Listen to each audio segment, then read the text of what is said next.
General Raymond Keller had been through 5 tours, 3 political transitions, and 1 assassination attempt during his 40-year career. Yet nothing unnerved him more than what he read in that plain, unmarked envelope on his desk. It had been slipped there without protocol, without trace, no digital communication, no record. Just a slip of paper that said, the asset is buried inside. The command must remain off the grid. Activate protocol Vesper. He stared at it, jaw clenched, remembering how many times he had heard those words whispered in off-the-record debriefings. Back in the late 80s, protocol Vesper was never used. It was designed for only one scenario, when the threat to the country came from within its own ranks, buried so deeply in the command structure that even the general in charge had to step outside the system to neutralize it. There were no names, no instructions, just symbols drawn in the corner, a cipher he hadn't seen since the Cold War. They weren't meant for him. That part was clear. He wasn't the executor of this mission. He was only the trigger. Someone else had to carry it out. Someone who wouldn't appear on any briefing schedule, any surveillance log, or internal audit.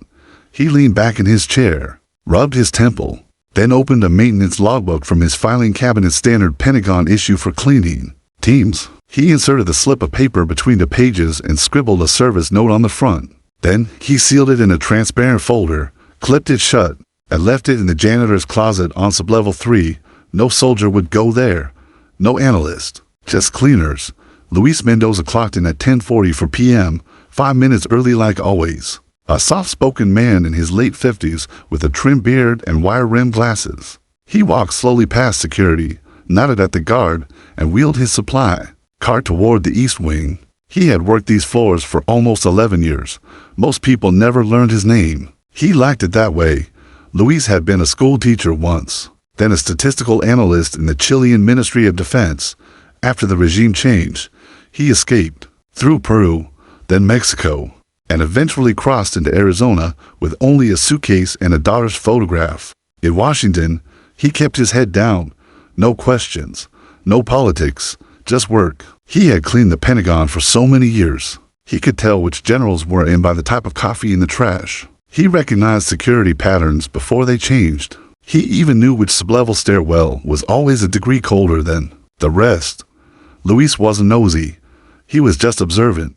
That night, while dusting the doorknobs near the logistics briefing rooms, he entered closet C3, a narrow space packed with mop handles and boxed paper towels. On top of a cardboard box sat a clear folder with a maintenance log inside. At first, he thought nothing of it. Then he noticed the tab, a bright yellow sticky note with no writing, just 3 small ink shapes at the bottom corner. He stared. The first was a triangle bisected by a vertical line. The second, a slanted S mirrored like a snake. The third, a small open eye with no iris. His hands began to shake. He took the folder, locked the closet door, and sat on an overturned bucket. For over 30 years, Luis had pushed the old life into the back of his mind. The military codes, the blood on data sheets, the encrypted memos buried inside spreadsheets meant for death squads. But this was something else. These shapes weren't just old. They were classified during an era where only direct, off-the-books communication could stop a silent coup. He had seen them used once before on a directive that led to the takedown of a corrupt Chilean colonel who had plotted to sell arms to a foreign intelligence ring. That directive had come from a back-channel communication involving an American general, someone high, very high, who couldn't act openly. Now, the same markings had found their way into his mop closet in the world's most secure building. He removed the note. It wasn't long, just a short message written in 4 layers of encryption, numeric, phonetic, visual, and time-based. Only someone familiar with the sequence could even begin to decode it. Luis decoded it in 13 minutes.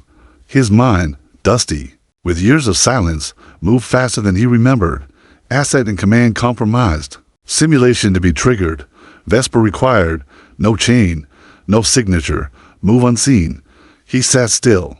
For a long time, nothing moved in that room but the hum of the air vent. He thought of walking out. He thought of throwing the message away. This wasn't his country. It wasn't his war. It wasn't his problem. But then he imagined what kind of simulation they were planning.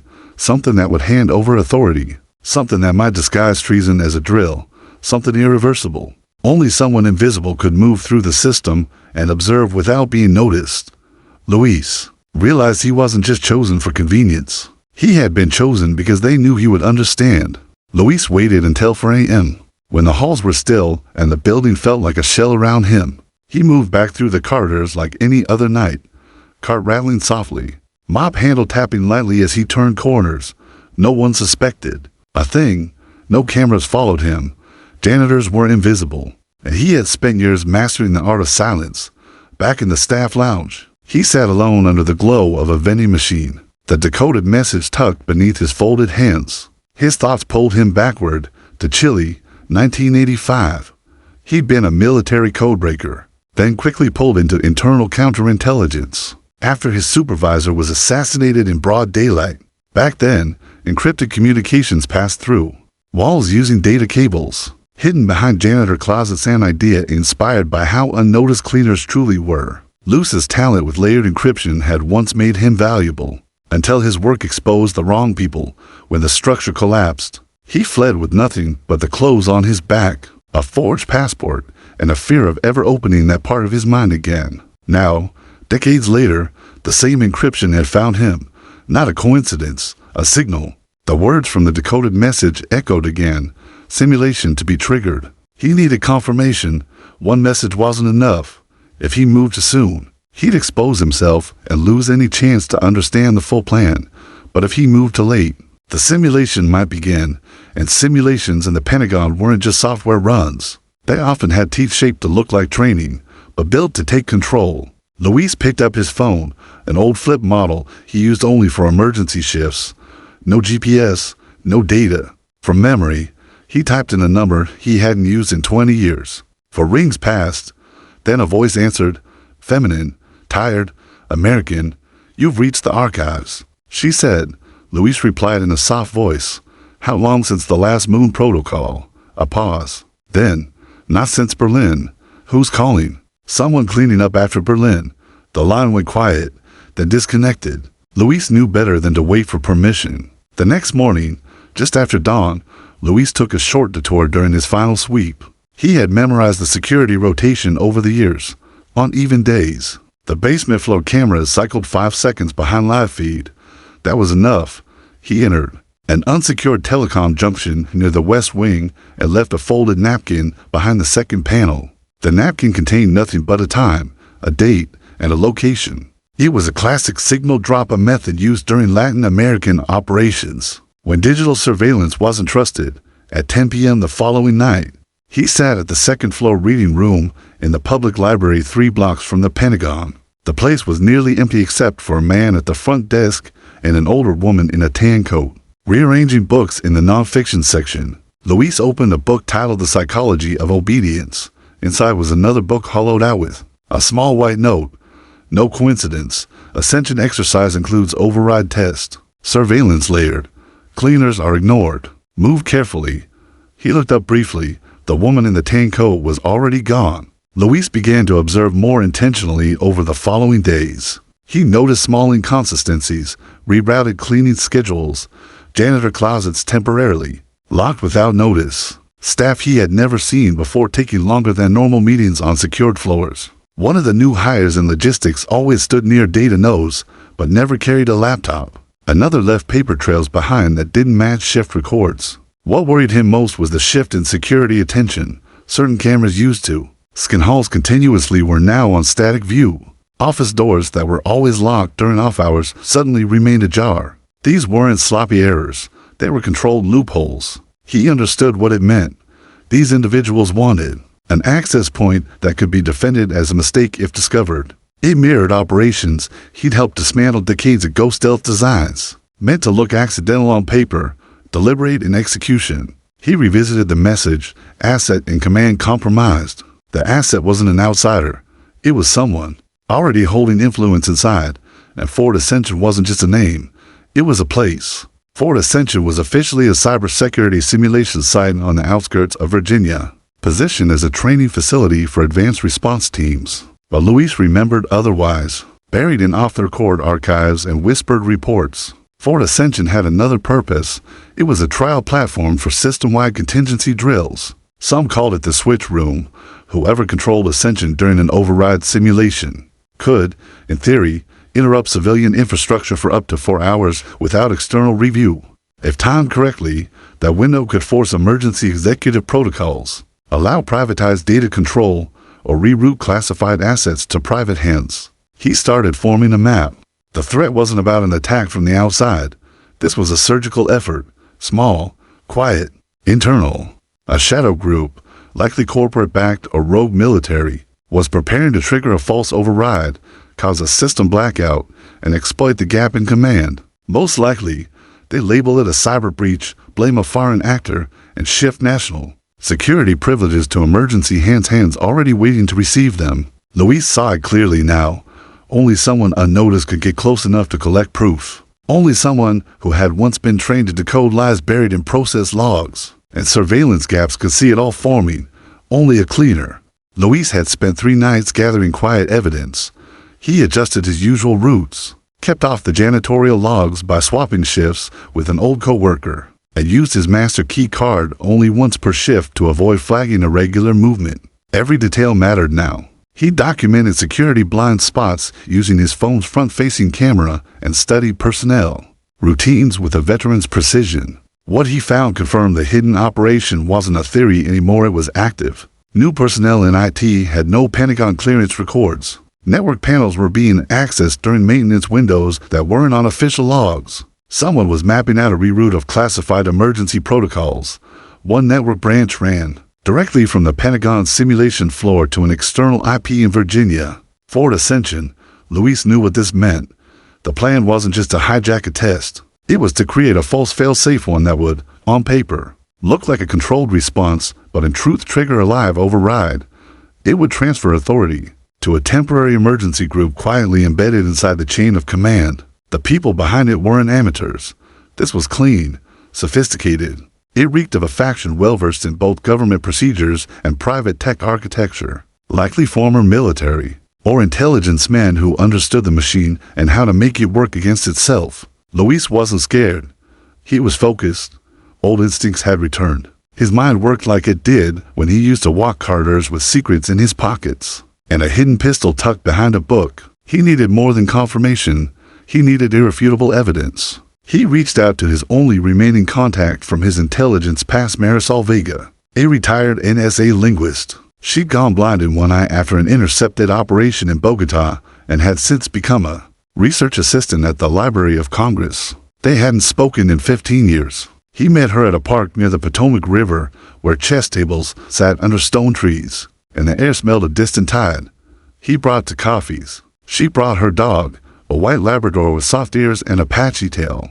"I thought you were done," she said, not looking at him. "I thought so too." She took the folder he handed her, eyes flickering over the copied diagrams and marked shift schedules. "This isn't simulated.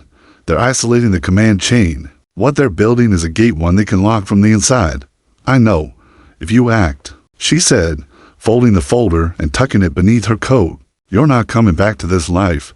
You'll vanish again, but this time it won't be your choice." Luis gave a soft nod. "You ever regret helping me disappear the first time?" She smiled faintly. "Only when I get bored." That night, Luis cleaned the communications wing where high-clearance officers held late-night meetings. He placed a bug behind a picture frame of a U.S. Admiral. The device was no larger than a grain of rice and transmitted low-frequency audio to a signal relay buried inside the mop handle he carried. At 1:12 a.m., he picked up a partial conversation between 2 men.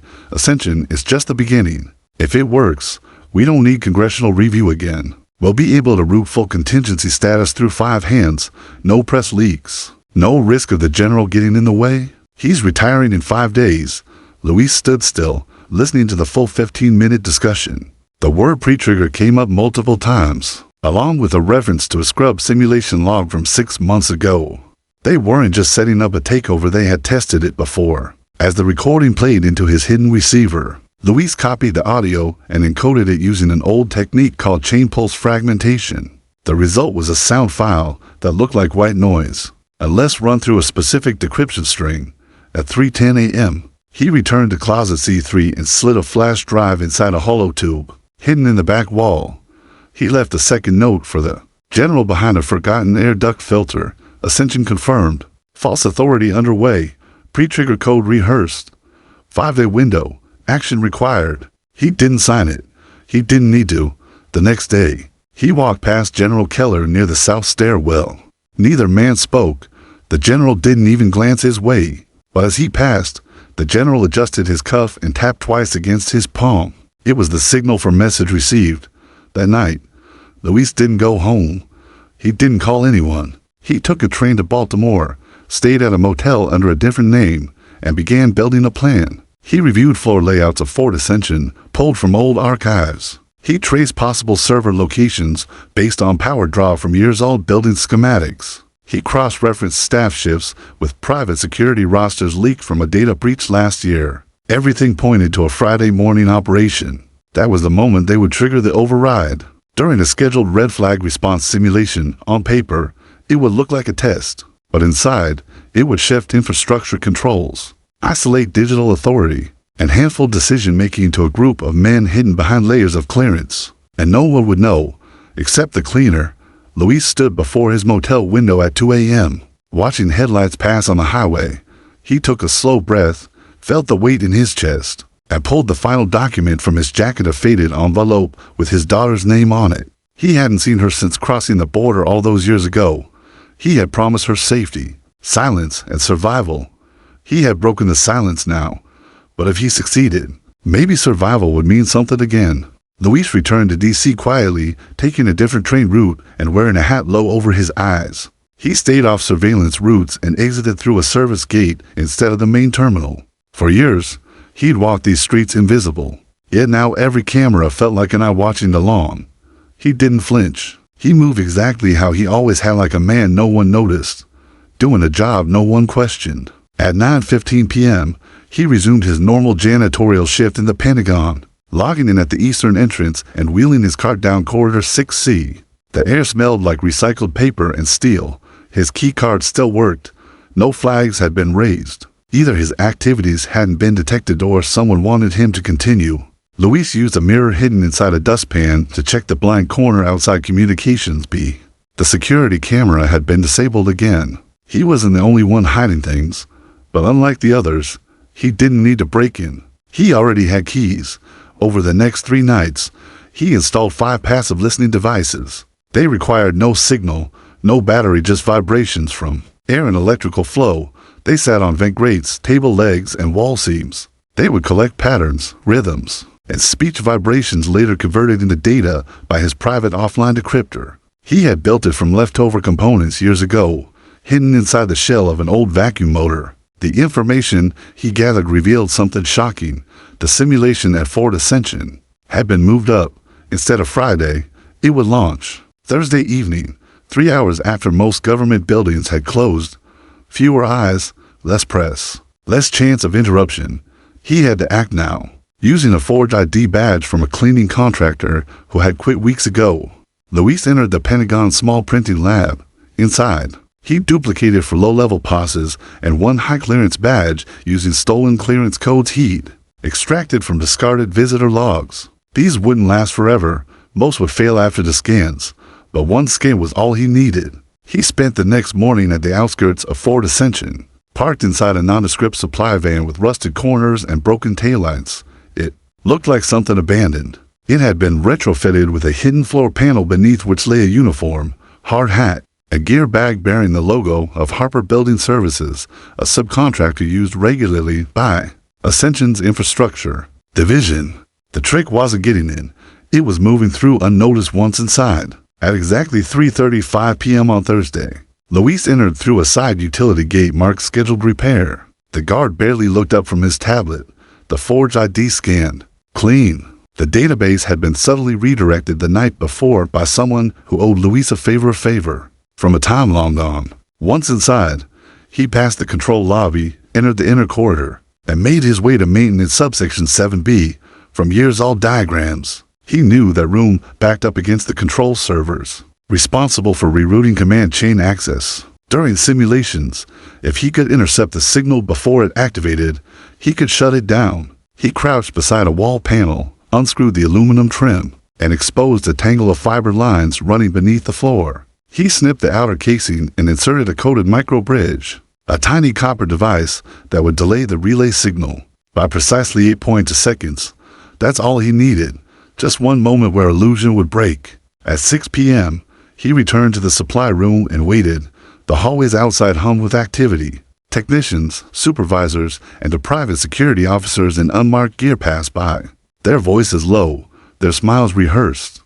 These weren't training officials. They were part of the group preparing for a hostile internal handoff. Luis could feel it in the way they moved, not with urgency, but confidence.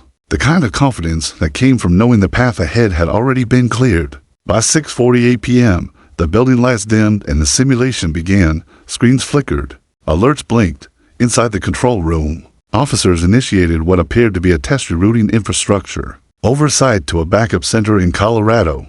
But the data stream didn't go to Colorado. It went to a private hub in Maryland, disguised beneath a corporate shell company. At 6:50 p.m., Luis triggered the microbridge. The signal looped. The control room screen showed success, but the override didn't reach the external hub. It froze, trapped between transition nodes. On a surface level, everything looked normal. In reality, the entire operation was stalled in silent failure. Luis smiled. At 7:03 p.m., he transmitted a short burst from his concealed comm device, a digital dead drop sent via burst signal that wouldn't register on any live system. It carried a single message to General Keller: ascension neutralized, simulation looped, evidence secure. He left the message on a pre-programmed timer. By the time it was received, Luis would be gone. He changed out of the uniform, stashed it behind a locked janitor's panel, and exited through a fire escape that hadn't triggered alarms in years. He didn't look back. He never did.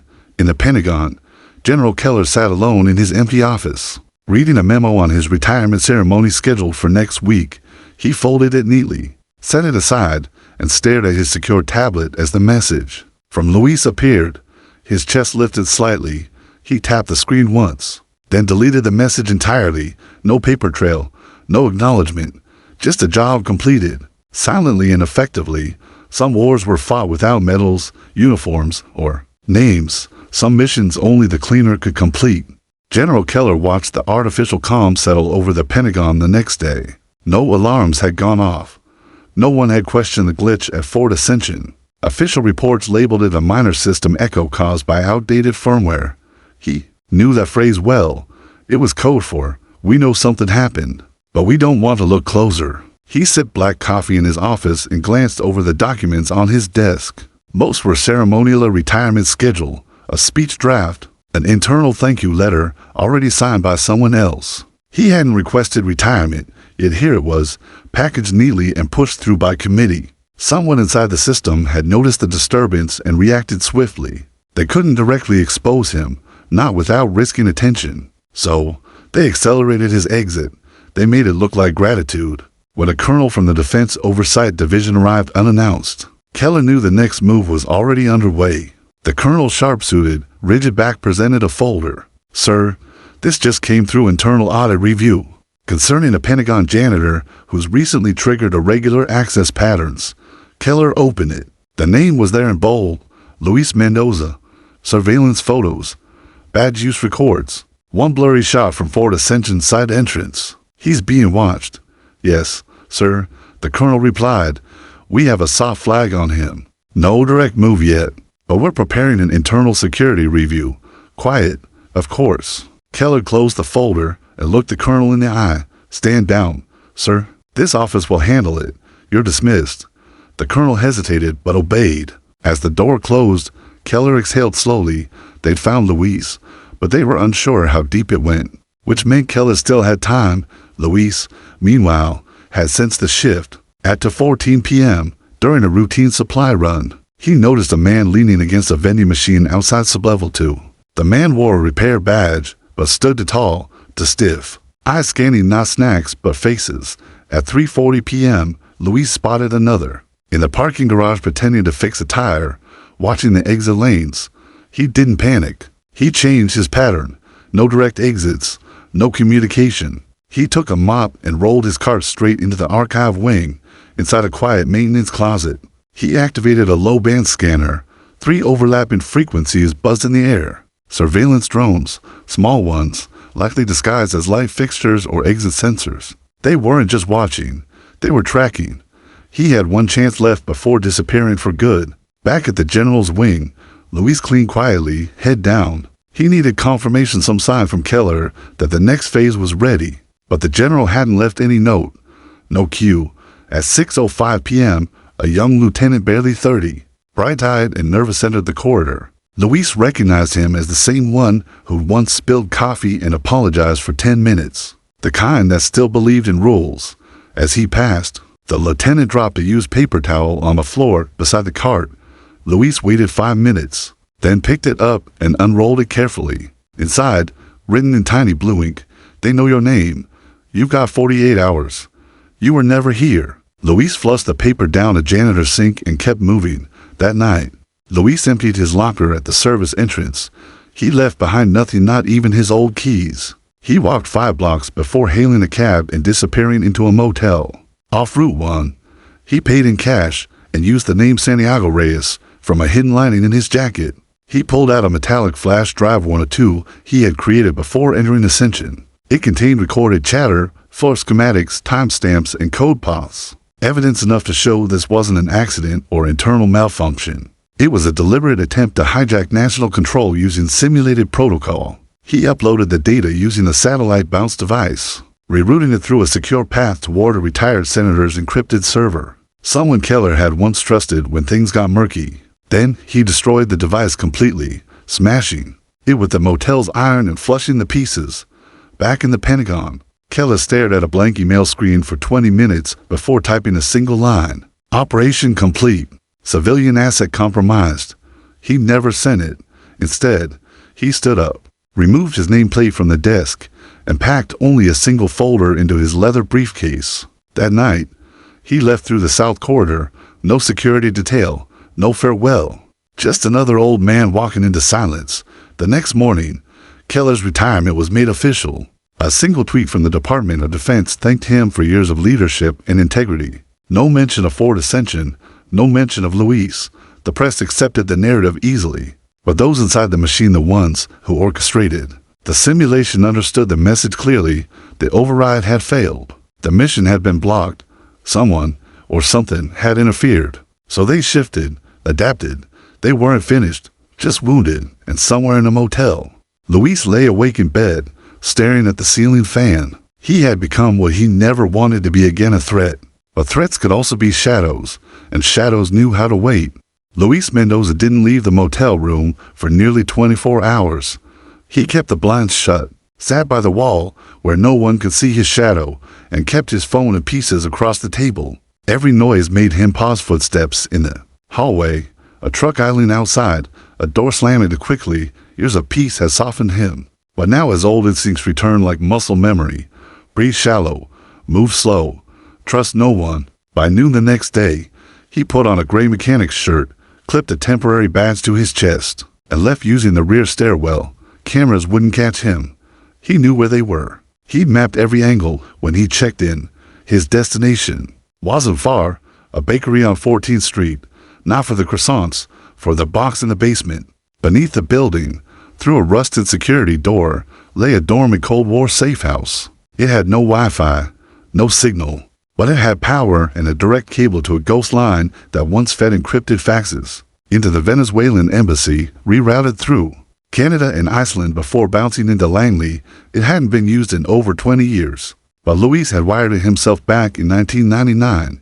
Inside a freezer compartment, he retrieved a sealed box with a thumbprint scanner. Once opened, it revealed a red phone, a single-use laptop, and 3 passports with different names, all of which he'd hoped never to need. He powered up the laptop. It took time, old hardware, military firmware, but once it booted, it connected to a tunnel that bypassed firewalls Keller himself had once ordered to be built. Luis typed in a short command, ping d.senate.archive.host, then he waited. Nothing. Then, 5 minutes later, received, link armed, package transmitted, standby. He smiled faintly. The senator had received the evidence.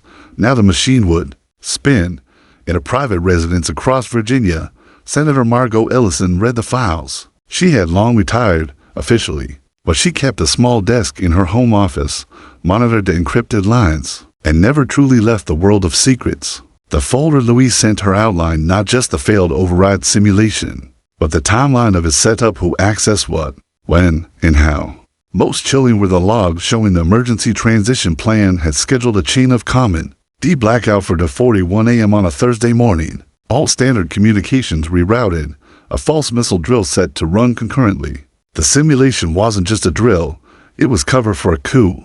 Only it hadn't gone off. Someone stopped it, and someone was going to try again. Back at the Pentagon, a storm brewed beneath the surface. Colonel Jonathan Shaw, once Keller's aide, now elevated, held a closed-door meeting in an unlisted room deep in the West Wing. Only 5 people were present, all in civilian clothes, all with no names on the door. A single screen showed a security image, Luis, walking down a hallway. Timestamp 48 hours earlier. He's vanished, Shaw said. No hotel records. No exit logs. He's a ghost. One of the others, a woman with silver blonde hair, leaned forward. He had help. Someone inside. Shaw didn't blink.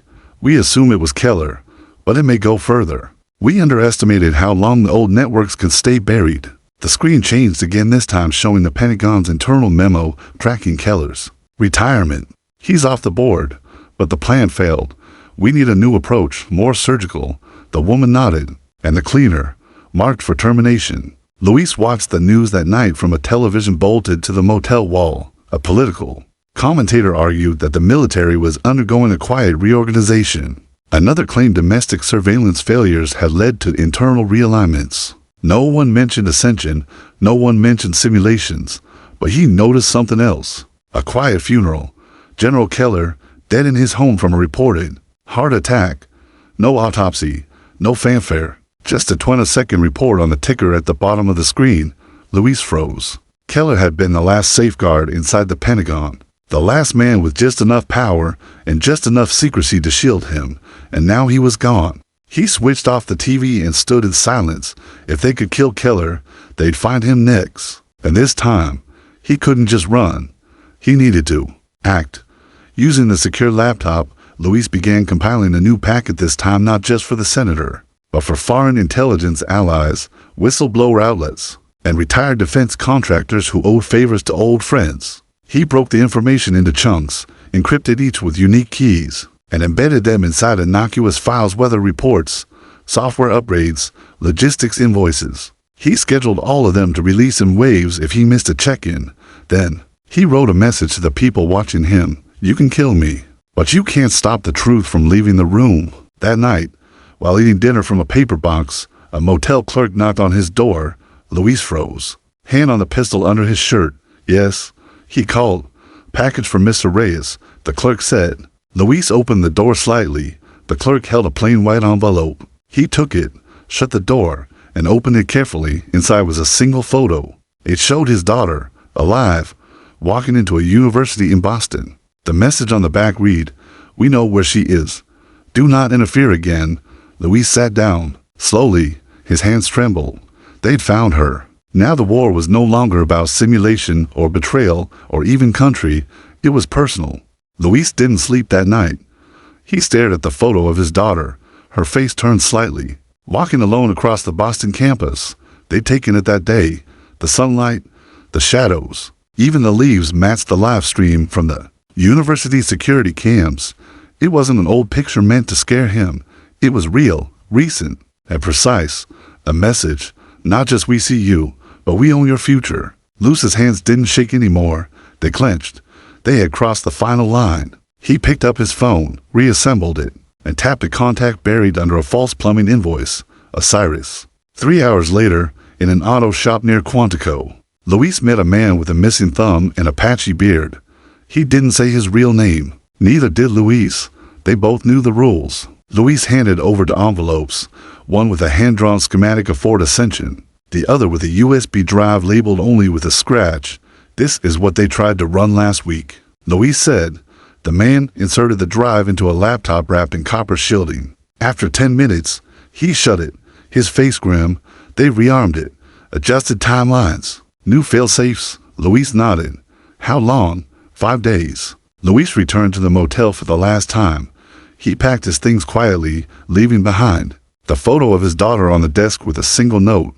"This time, I come first. You never go back to the dark." Then he walked away. No goodbyes, just purpose. Senator Margot Ellison received the second data drop at 3:44 a.m. Her assistant tried to block the download. She overrode it.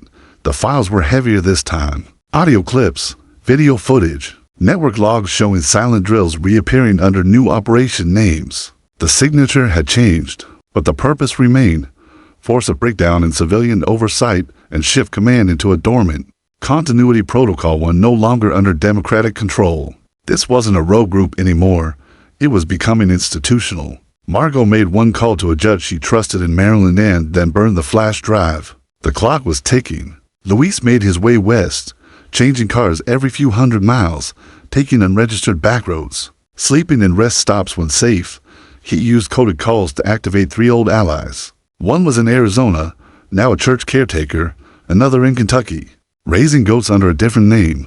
The third, a former signals expert in Denver now running an anonymous online conspiracy podcast. No one took seriously except the ones who should. Each agreed without asking why. The stakes were understood, and all 3 knew what Fort Ascension really was. Fort Ascension wasn't on any public military map. It sat outside Huntsville, Alabama, disguised as a training logistics hub, but underground. It hosted one of the most advanced civilian-military integration programs in the country, and inside that facility was something called Monarch, an high predictive system trained on crisis simulation. Monarch could map, forecast, and if instructed reroute command decisions through alternate chains. If Monarch was hijacked, the Constitution wouldn't matter. The machine would decide who gave the orders, and Luis now knew Monarch was weeks, maybe days, from override. He reached Huntsville under moonlight, posing as a waste management supervisor. He used a stolen ID with a photo match to a long-forgotten base contractor. The guards barely looked at him. The van was rigged with every tool he'd need: scramblers, lock relays, and something far less elegant, a loaded shotgun under the seat. Inside the facility, he moved with practiced ease: elevators, hallways, vents. Every detail still lived in his memory. He'd helped design the lower levels in the 90s. Back when no one asked why a janitor wanted blueprints, Luis found the old terminal room. From there, he could tap into Monarch's root protocols. He began uploading his final package. A klaxon sounded just as he finished step 3 of 5. Security breach in Grid C. A voice crackled over the loudspeaker. They were onto him. He hadn't expected to walk out, but he'd expected more time. He locked the terminal and opened the breaker panel, hotwiring the server cooling circuit. In 90 seconds, the backup processors would overheat. He sent one last signal, NOW. Across the country, the podcast host hit publish. The Kentucky signal operator fed emergency tones into NOAA's emergency bands, and in Arizona, the X-Field tech leaked an access key that tripped an old NSA failsafe. Monarch's shell went blind, just as designed. Down the hallway, boots thundered. Luis turned off the lights. He opened the shotgun's chamber, breathed once, and pointed it down the corridor. The first figure that entered fell with a crack. The second shouted, "He's in Core 7. They didn't understand what he'd done. That made him smile, because it was already over. At dawn, Fort Ascension entered lockdown. The base commander claimed it was a false alarm. The president wasn't informed until the following morning.